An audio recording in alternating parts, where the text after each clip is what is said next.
সবাইকে স্বাগত দীপ্ত সংবাদে, সাথে রয়েছে দোলা ডলোরেস। বেশ কয়েক বছর ধরেই অ্যান্টিবায়োটিকের যথেচ্ছ ব্যবহার এবং এর কার্যকারিতা কমে যাওয়া নিয়ে আলোচনা হচ্ছে।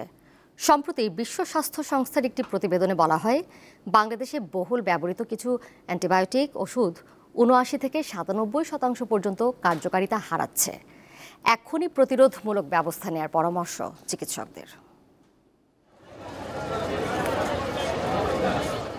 প্রতিদিন ঢাকা মেডিকেল সহ দেশের বিভিন্ন হাসপাতালে কিংবা ব্যক্তিগত প্রতিষ্ঠানে চিকিৎসা নিতে আসেন অসংখ্য মানুষ, যাদের মধ্যে অনেকেরই রোগ নিরাময়ে প্রয়োজন হয় অ্যান্টিবায়োটিক ওষুধ।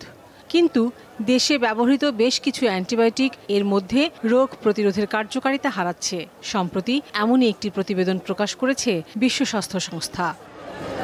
Global antibiotic resistance surveillance report অনুযায়ী ভারত, বাংলাদেশ, নেপাল, শ্রীলঙ্কা সহ দক্ষিণ পূর্ব এশিয়ার দেশগুলিতে বেশ কিছু অ্যান্টিবায়োটিক ৭৯ থেকে ৯৭% পর্যন্ত কার্যকারিতা হারিয়েছে। ফলে গুরুতর অসুস্থতা, চিকিৎসার খরচ বৃদ্ধি, এমনকি মৃত্যু ঝুঁকি বেড়ে যাওয়ার আশঙ্কা তৈরি হয়েছে। অ্যান্টিবায়োটিক রেজিস্ট্যান্সের কারণটা কি? আমি যদি সেই জায়গাটায় যদি যাই, তাহলে দেখব যে যত্রতত্র অ্যান্টিবায়োটিকের ব্যবহার, ডোজটা অ্যাপ্রোপ্রিয়েট হচ্ছে না। তারপরে হচ্ছে ইমিউনো কম্প্রোমাইজড যদি একটা পেশেন্ট হয়, আমাদের যেই জায়গায় যেই অ্যান্টিবায়োটিক দেওয়া দরকার, যেটাকে আমরা বলি কালচার অ্যান্ড সেন্সিটিভ। কালচারটা কি? কালচারটা হলো যে ব্যাকটেরিয়াকে আমাকে আইডেন্টিফাই করে দিবে এবং সে বলে দিবে যে এই যে 20টা অ্যান্টিবায়োটিকের লিস্ট সে দিবে, সে দিয়ে বলবে যে এই 10টাতে আপনার কাজ হবে, এই 10টাতে আপনার কাজ হবে না। এমন চলতে থাকলে ভবিষ্যতে অপারেশন সহ জটিল চিকিৎসায় অ্যান্টিবায়োটিক ওষুধের ব্যবহার সংকটে পড়তে পারে বলে মনে করেন তিনি। সেফ্রাডিন ওষুধ আমরা কিন্তু ছোটবেলায় খেতাম, কিন্তু এখন সেইখানে আমাদের এখন ম্যারোপেনাম জাতীয় ওষুধ আমাদের খেতে হচ্ছে। 5th জেনারেশন, যেটা সেফ্রাডিন ওষুধের দাম ধরেন 12 টাকা, সেইখানে আমাদের একটা এখন মক্সিফ্লোক্সাসিন ওষুধের দাম 70 টাকা।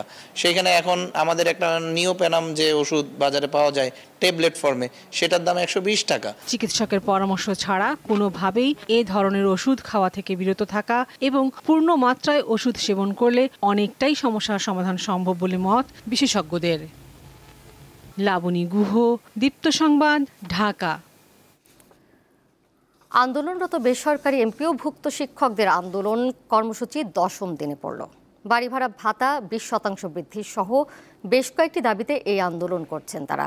নওগাঁর 11টি উপজেলার মাধ্যমিক পর্যায়ের প্রায় 8 শতাধিক শিক্ষা প্রতিষ্ঠানে শিক্ষকরা কর্মবিরতি চালিয়ে যাচ্ছেন।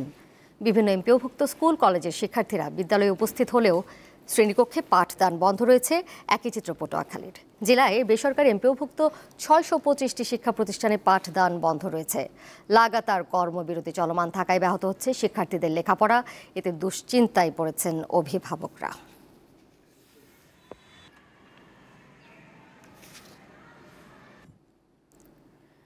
সিলেটে সাদা পাথরের পর এবার আদালতের নির্দেশ অমান্য করে সুনামগঞ্জের জাদুকাটা নদীর পাড় কেটে বালু লুটের মহোৎসব শুরু হয়েছে। এতে নদীর 2.5 কিলোমিটার এলাকার প্রশস্ততা বেড়ে হয়েছে 100 ফুটেরও বেশি। প্রশাসনের অভিযান চললেও তা নিয়ে রয়েছে নানা সমালোচনা। দিনে দুপুরে প্রকাশ্যে এভাবে দুর্বৃত্তরা লুটে নিচ্ছে সুনামগঞ্জের জাদুকাটা নদীর পাড়ের বালু। লুটপাটের এই মহোৎসব আটকানোর যেন কেউই নেই। তাহিরপুর উপজেলার সীমান্ত ঘেঁষা এই নদীর পাড় থেকে বালু উত্তোলন নিয়ে স্থানীয়রাও কথা বলতে নারাজ। তাদের মাঝেও ভয় প্রভাবশালীদের দ্বারা হয়রানি হওয়ার। খেলু মিয়া মাস্টার, তস্তির মিয়া, শাহজাহান, ফিরিজিয়া, হাজা মাইনুদ্দিন আর কলা জাহাঙ্গীর ডাক্তার, এরা এই কীর্তি করিয়া রাত্রে বুদ্ধি হচ্ছে বেন্যালা সহাল উঠে আইয়া 20 ফুট প্রতি নৌকা মাঝে বেচা ধরাইছে। তারা বেল্ট বানাইয়া 10-12 জন মিলিয়া সিন্ডিকেট কইরা তারা এটা লুইটা পুইটা খাইছে। এখানে বালু বিক্রি হয় বেশ কয়েকটি ধাপে হাত বদল হয়ে, যার সঙ্গে অন্তত অর্ধশতাধিক ব্যক্তি জড়িত। আমরা পার কাটার বিপক্ষে অবস্থান সবসময় আছি। আর কিছু অসাধু ব্যবসায়ীকে ওনারা নিজেদের জায়গা দাবি করে ওনারা কাটতেছে। তবে অভিযোগ অস্বীকার করেন কেউ কেউ, আর বাকিরা গা ঢাকা দিয়েছেন। এটা বানোয়াট মিথ্যা অপপ্রচার। আমার যদি এই ধরনের যদি কোনো প্রমাণ হয়, যা আইনে শাস্তি দেয় আমি মাথা পেতে গ্রহণ করে নিব। না, আমার এই ধরনের কোনো জায়গা নাই। আমরা জায়গা আগেই তার নদীর বিলীন হয়ে গেছে, বাফার সম্ভব। বর্তমানে আমাদের কোনো দখলীয় কোনো জায়গা নাই। এই ঘটনায় জড়িতদের আইনের আওতায় আনতে মাঠে নেমেছে জেলা প্রশাসন, তবে তাদের কাজে সন্তুষ্ট নয় স্থানীয়রা। এদিকের যে প্রভাবশালী যারা আছে, যারা দখলদার জায়গার মালিক, তারা কিন্তু এখনো গ্রেফতারে আওতায় আসছে না। আমি চাই অতি দ্রুত তাদেরকে গ্রেফতারে আওতায় আনা হোক। ইজারাদারকে শোকজ করা হয়েছে বলে জানিয়েছে জেলা প্রশাসন। ইজারাদারকে আমরা চিঠি দিছি যে তারা যদি এই কার্যক্রম বন্ধ না করে তাহলে ইজারা চুক্তি বাতিল হবে। এটা আমি চিঠি দিছি, এটা যদি না শুনে তারা, তাহলে আমি ওনাদের স্পষ্ট করে বলতে চাই যে আমরা কঠোর অবস্থানে যেতে বাধ্য হব। সম্প্রতি জাদুকাটা নদীর পার না কেটে এবং কোন ধরনের ড্রেজার ও সেফ মেশিনে নদী থেকে বালু উত্তোলন বন্ধের নির্দেশ দিয়েছে আদালত। কামরুন নাহার, দীপ্ত, বার্তাকক্ষ। ভোটের আগে ও পরে সুষ্ঠু পরিবেশ বজায় রাখতে 8 দিন আইনশৃঙ্খলা বাহিনী মোতায়েন রাখার চিন্তা করছে ইসি। সোমবার আইনশৃঙ্খলা রক্ষাকারী বাহিনীর প্রতিনিধিদের সঙ্গে বৈঠকে এমন প্রস্তাব আসার পর তা বিবেচনা করছে নির্বাচন কমিশন। ইসি সচিব জানান, এআই এর অপব্যবহার রোধে বিশেষ পরিকল্পনা গ্রহণ করবে ইসি। ত্রয়োদশ জাতীয় সংসদ নির্বাচন অবাধ, সুষ্ঠু ও অংশগ্রহণমূলকভাবে আয়োজন করার লক্ষ্যে সোমবার সকালে রাজধানীর আগারগাঁওয়ের নির্বাচন ভবনে আইনশৃঙ্খলা বাহিনীর প্রতিনিধিদের সাথে সংলাপ করে নির্বাচন কমিশন। স্বরাষ্ট্র মন্ত্রণালয়ে সিনিয়র সচিব, 3 বাহিনীর প্রধানের প্রতিনিধি, আইজিপি, বিজিবির ডিজি, আনসার ও ভিডিপির ডিজি, এনটিএমসির ডিজি, এনএসআই ও ডিজিএফআই এর ডিজি সহ আইনশৃঙ্খলা বাহিনীর 18 জন সদস্য বৈঠকে অংশ নেন।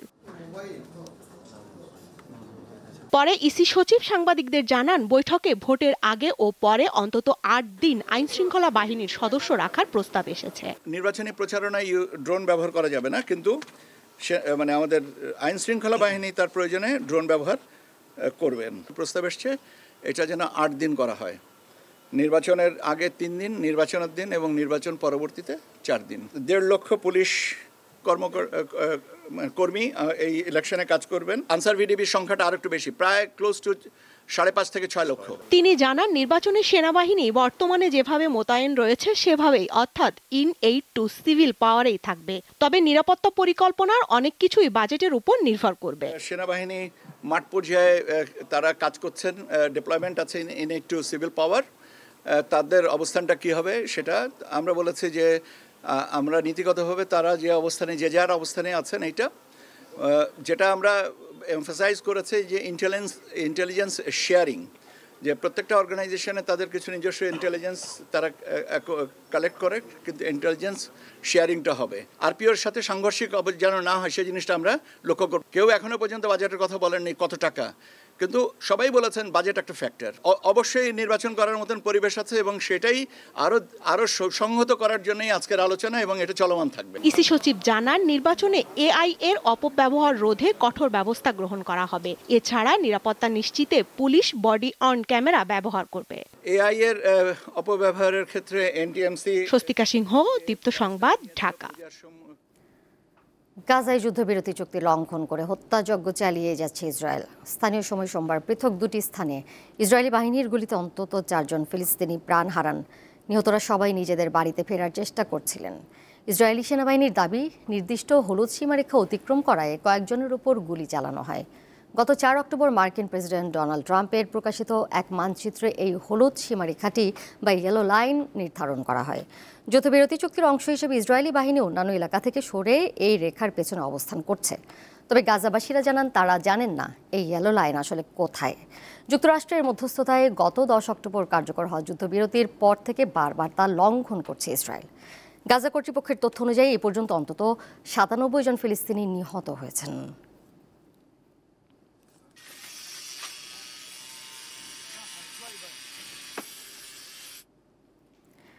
আন্তর্জাতিক এয়ার ট্রাফিক কন্ট্রোলার ডে উদযাপন করেছে air traffic controllers association of Bangladesh. রাজধানীর মহাখালীতে সোমবার রাতে উপলক্ষে আয়োজিত অনুষ্ঠানে কেক কেটে দিনটি উদযাপন করা হয়। অনুষ্ঠানে বক্তারা বলেন, দ্রুত বিকাশমান বাংলাদেশের বিমান পরিবহন খাতের চাহিদা পূরণে দলগত কাজ, নিয়মিত প্রশিক্ষণ ও আধুনিক প্রযুক্তি নির্ভর এয়ার ট্রাফিক ম্যানেজমেন্ট সিস্টেম অত্যন্ত গুরুত্বপূর্ণ। প্রতিদিন দেশের আকাশসীমায় শত শত ফ্লাইট নিরাপদে পরিচালনায় নিয়োজিত কন্ট্রোলারদের সতর্কতা ও দক্ষতার প্রশংসা করেন তারা।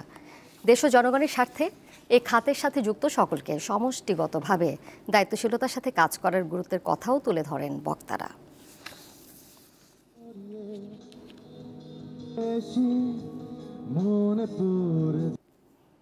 এবারে জানিয়ে দেব খেলার খবর।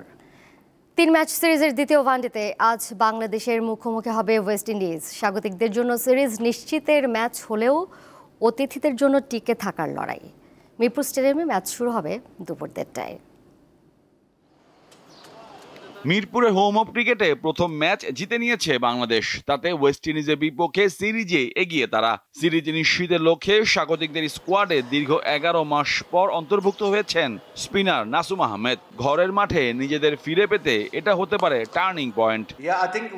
নাসুম আহমেদ দলে যোগ হওয়ায় অবশ্যই শক্তি বেড়েছে। প্রথম ম্যাচে দেখেছি বল কিভাবে টার্ন করছে, বিশেষ করে রাতে।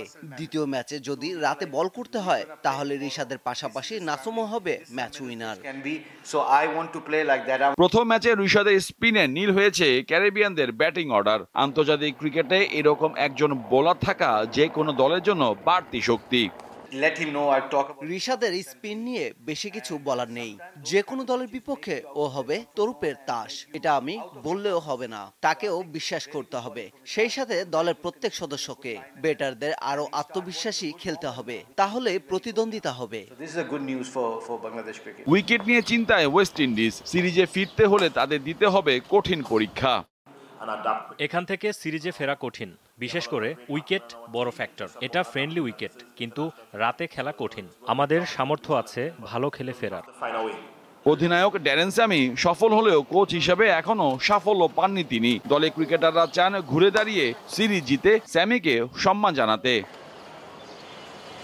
মোহাম্মদ হাসিব, দীপ্ত স্পোর্টস, ঢাকা।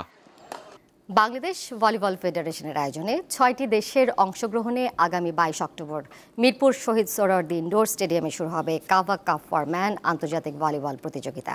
এ উপলক্ষে রাজধানীর বাংলাদেশ অলিম্পিক অ্যাসোসিয়েশনে আয়োজিত সংবাদ সম্মেলনে আয়োজনের বিস্তারিত তুলে ধরেন বাংলাদেশ ভলিবল ফেডারেশনের সিনিয়র সহ সভাপতি লতিফ শাহরিয়ার জাহিদি, ফেডারেশনের সাধারণ সম্পাদক বিমল ঘোষ ভুলু, সহ সভাপতি মাসুদুল আলম ও যুগ্ম সম্পাদক আব্দুল মমিন সাদ্দাম। 22 অক্টোবর উদ্বোধনী দিনে বাংলাদেশ মুখোমুখি হবে মালদ্বীপের। এরপর 23 October Nepal, 24 October Sri Lanka, 26 October Turkmenistan ও 27 অক্টোবর আফগানিস্তানের বিপক্ষে খেলবে স্বাগতিকরা।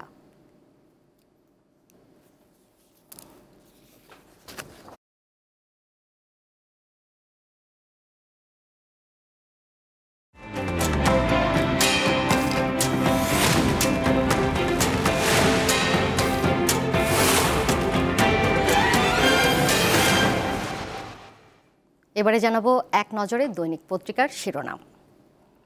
শুরুতেই কালের কণ্ঠ। তত্ত্বাবধায়ক ব্যবস্থায় ফেরার অপেক্ষা। আপিল বিভাগে শুনানি আজ। জুলাই জাতীয় সনদেও তত্ত্বাবধায়ক সরকার কেমন হবে তা বলা হয়েছে। তত্ত্বাবধায়ক সরকারের প্রধান উপদেষ্টা ও উপদেষ্টাদের বয়স ধরা হয়েছে সর্বোচ্চ 75 বছর। বহুল আলোচিত তত্ত্বাবধায়ক সরকারে ফেরার দিকে এখন সবার চোখ। তারই লক্ষ্যে আজ আপিল বিভাগে হবে শুনানি। ইয়াবার 60 হটস্পট টেকনাফ উখিয়ায়। কক্সবাজার জেলার টেকনাফ ও উখিয়া উপজেলা সীমান্তে মাদকের ভয়াল আগ্রাসন বাড়ছেই। বড় অংশ মজুত করা হচ্ছে 2 উপজেলার রোহিঙ্গা শিবিরগুলোয়। এসব শিবির থেকে দেশের বিভিন্ন স্থানে বিভিন্ন চক্রের মাধ্যমে ছড়িয়ে পড়ছে ইয়াবা। দৈনিক ইত্তেফাক। দাবি আদায়ে অনড় শিক্ষকরা। পাঠদান বন্ধ করে চলছে অনশন। আজ মুখে কালো কাপড় বেঁধে শাহবাগে অবস্থান। সব জেলা উপজেলায় 1 ঘন্টা অবস্থান কর্মসূচি। বিএনপি জামায়াত সহ বিভিন্ন দল ও সংগঠনের সংহতি। 12,000 কোটি টাকার ক্ষতি অনুমান রপ্তানিকারকদের। এখনও কাজ করছে ফায়ার সার্ভিস। বিমানবন্দরের কার্গো ভিলেজে আগুন নিয়ে এই প্রতিবেদনটি করা হয়েছে। 9 নম্বর গেট দিয়ে পণ্য খালাস শুরু। দৈনিক প্রথম আলো। বাস্তবায়নের সুপারিশের দিকে তাকিয়ে দলগুলো। চলতি সপ্তাহের মধ্যে অন্তর্বর্তী সরকারকে সনদ বাস্তবায়নের সুনির্দিষ্ট ও পূর্ণাঙ্গ সুপারিশ দিতে চায় জাতীয় ঐকমত্য কমিশন। জুলাই জাতীয় সনদ দিয়ে এই প্রতিবেদনটি রয়েছে। ডেঙ্গু বাড়ছে, সরকার নির্বিকার। স্বাস্থ্য অধিদপ্তরের হিসেবে দেশের 64 জেলার মধ্যে 63তেই এই বছর ডেঙ্গু শনাক্ত হয়েছে। সবচেয়ে বেশি আক্রান্ত এবং মৃত্যুর সংখ্যা ঢাকায়। দৈনিক বণিক বার্তা প্রথম পাতা জুড়ে একটি বিশেষ প্রতিবেদন করেছে। 1 দশকে সরকারি কর্মচারীদের প্রশিক্ষণে ব্যয় 20,000 কোটি টাকারও বেশি। সিএজি কার্যালয়ের এক নিরীক্ষা প্রতিবেদনের তথ্যানুসারে বাংলাদেশ বেসামরিক বিমান চলাচল কর্তৃপক্ষের আওতাধীন পরিচালক সিভিল এভিয়েশন একাডেমির ঢাকা কার্যালয়ে 2020-21 অর্থ বছরে বাস্তবে প্রশিক্ষণ কার্যক্রম পরিচালনা না করেও প্রশিক্ষক ও প্রশিক্ষণার্থীদের সম্মানীয় ভাতা বাবদ ব্যয় দেখানোর প্রমাণ পাওয়া গেছে। আমার দেশ গণহারে জামিন পাচ্ছে ফ্যাসিবাদের দোসররা। পুলিশের অভিযোগপত্রে গলদ। গত 1 বছরে গ্রেপ্তার 43,302, জামিন পেয়েছেন 31,272 জন। রাজনৈতিক অনৈক্য সৃষ্টি, শহীদদের অসম্মান, কুমিল্লায় জুলাই যোদ্ধাদের সংবর্ধনায় বক্তারা।